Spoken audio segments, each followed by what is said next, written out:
Alors, vous êtes à la tête de l'AFD depuis quelques semaines. 2 juin. Voilà, depuis le 2 juin. Quelles seraient, en quelques mots, les priorités de la politique que vous allez mener dans les années qui viennent?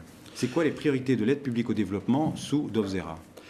D'abord, je crois, comme votre reportage de présentation de l'Agence française de développement l'a fort bien indiqué, au cours des 10 dernières années, sous l'impulsion de Jean-Michel Severino et bien entendu des autorités de tutelle, l'Agence française de développement a connu de profondes mutations, je dirais même d'ailleurs une profonde révolution.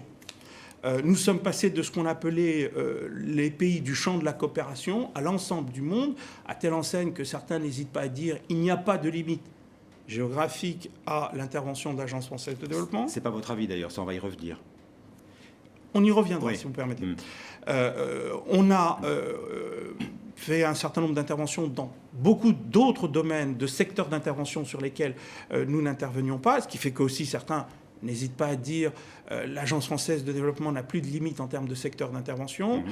Tout cela s'est fait de manière importante, à telle enseigne que nos moyens d'intervention ont été multipliés par 5, plus de 5, au cours des 10 dernières années. Donc le premier élément essentiel, je crois, quelle que soit l'équation personnelle du directeur général qui fait suite à Jean-Michel Severino, il ne peut s'inscrire que dans un processus de consolidation. C'est forcément un directeur général de consolidation.